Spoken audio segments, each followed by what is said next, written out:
talked the other night about some explorers that were in Africa. And they saw these two little boys who were playing with some what appeared to be marbles. And they went up to these little guys and say, "Here, let me give you some candy for that." Little fellows ate the candy and liked that. Said, "Can we have some more?" I said, "Yes. But would you give me what you are playing with?" And they said, "Yes."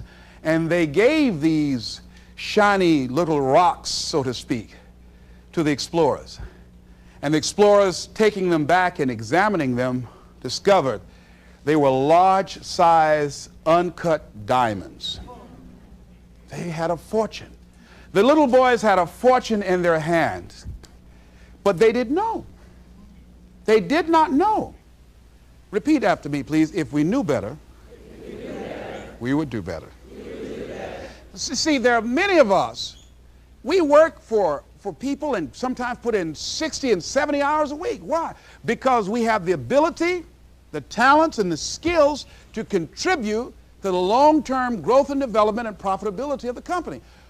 Do we do that for ourselves? Oh, no. Why? Well, we say, well, I've got security. There's no such thing. It's an illusion in your mind. We go through life creating these illusions for ourselves. But it doesn't mean that you can't strategically work on something else on the side. Develop some hobby of passion and find ways that you can begin to create some alternative methods of providing wealth for yourself. See, you know, money is not important to me, but Rita Davenport said it's right up there with oxygen. But it is important to me that it not be important. I got that from Rhea Steele. That's important. It is important to me that it not be important. Make it important to you to live your dream. See, how many of you fly airplanes? You've been in an airplane? Raise your hand right. How many of you ever lost your luggage? Raise your hand, please. Raise your hand. All right, very good. Now, how many of you, if you knew your chances of getting to your next destination were as good as your luggage, would you still get on an airplane? No, no hands went up. You know why? You know why? You could get on the airplane where your luggage is supposed to go and you show up and your luggage does not show up? Because the airline has made human cargo getting to the destination important, more important than the luggage. Aren't you glad? She said, "Yeah, I ain't gonna fuss no more." So as you begin to look at life, as you begin to look at the things you want to do, decide that you're going to become the active force in your life. Decide that you're not going to go through life feeling like a victim.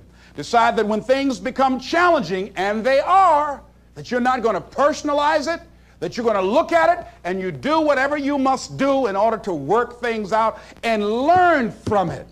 Learn from it. That's the key. I like what Charles Udall said. He says, in life, you will always be faced with a series of God-ordained opportunities, brilliantly disguised as problems and challenges. If you've lost your job, don't say that I've been laid off. Just say I've been given an opportunity by the universe to find my life work.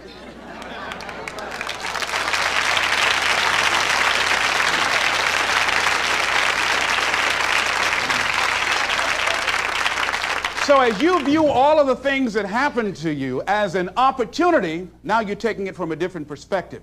Now you become an active force in your life. Now you are the one, rather than running from things as they begin to change, you become a change driver because you know that you've got the power within you to make the difference. This force, this power, this energy that you have, that's more powerful than anything that can ever happen to you. You're more powerful than your circumstances or anything that you can experience right now. Decide that you're going to commit yourself to act on your ideas, to become happy. Commit yourself to live your dream. Commit yourself to become the architect of your future. There's something that I heard that Goethe wrote that I love very much. And it really, as you begin to operate out of this consciousness, you begin to experience a different level of living in terms of commitment. He says, until one is committed, there is hesitancy, the chance to draw back, always ineffectiveness. See, until you are willing to jump out there. Somebody asked me, how do I do that? I said, no. You don't need any answers now. You need to make the commitment. Once you make a commitment, Then life will give you some answers. You can't decide just going to sit on the side of the pool and just stick your toe in. No, you've got to be willing to make the leap. Most people don't want to do that. They want to sit on the side and say, tell me, is it cold out there? Is it rough out there? Come on out and see. See, no, you want to decide to make that commitment, because then that's when you become involved in the learning process. He said, concerning all acts of initiative and creation, there's one elementary truth, the ignorance of which kills countless ideas and splendid plans, that the moment one commits oneself, then providence moves too. All sorts of things occur to help one that would never have otherwise occurred. He said, whatever you can do or dream you can do, begin it. Boldness has genius, power, magic in it. Begin it now. I read a book by Dr. Johnny Coleman that says, it works if you work it. And as you begin to look at your life, decide that you're going to start working on that dream. You're going to work and nurture that idea. Now, there will be people that will criticize you. There will be people that won't see it for you. But I say to you, don't let them turn you around. Shake somebody's hand on your right and left and say, don't let nobody turn you around. Yeah. That's key. Because people will try and turn you around. Hello? People will try and turn you around. But when I heard Bob Mays out of Chicago sing that song, don't let nobody turn you around, that's real. Because that's why most people don't act on their dreams and ideas. That's why most people, when I'm talking with kids that are in institutions, and I said, what happened? Why did you give up working hard and making good grades? Well, they started teasing me. And they allowed that peer pressure to cause them to scale down their dreams and their ambitions. They started following the crowd. That's why many people don't do the things they want to do. A friend of mine, he wanted to become an actor all his life. He let someone convince him, you can't become an actor. You go out to Hollywood, they'll swallow you up. It's too competitive. Thousands of unemployed people out there.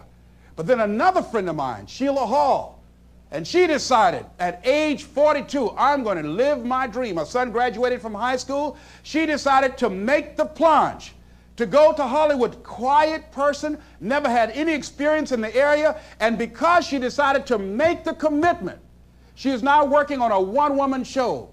And she's been getting support from everywhere because she was willing to make the commitment. This other guy is far more talented and skillful, but he wasn't willing to make the commitment, so he goes to work every day to a job that's making him sick because he doesn't have the guts or the boldness to stand up in life and say, I'm going to live my dream. I'm going to commit myself to live out what's in me. I heard Dr. Johnny Youngblood say, I must live what's in me. I said, why do you do this? He said, I got to do it. I got to do it. And I'm saying, find something in your life that you say, hey, it might not work out, but I got to do this. Why? Hey, it's the one thing I love. It's my piece. It's my thing. You don't understand it? It's all right. It's all right.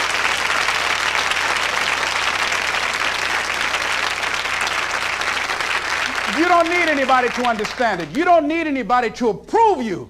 You don't need anybody to say, go ahead on and do it. If you get that, that's fantastic. If you get that encouragement, that's great. But I say stand up within yourself boldly and say, this is my life. I'm controlling my destiny. This is Mrs. Mamie Brown's baby boy, Leslie Calvin Brown, saying it's been a plum-pleasing pleasure as well as a privilege. Thank y'all here.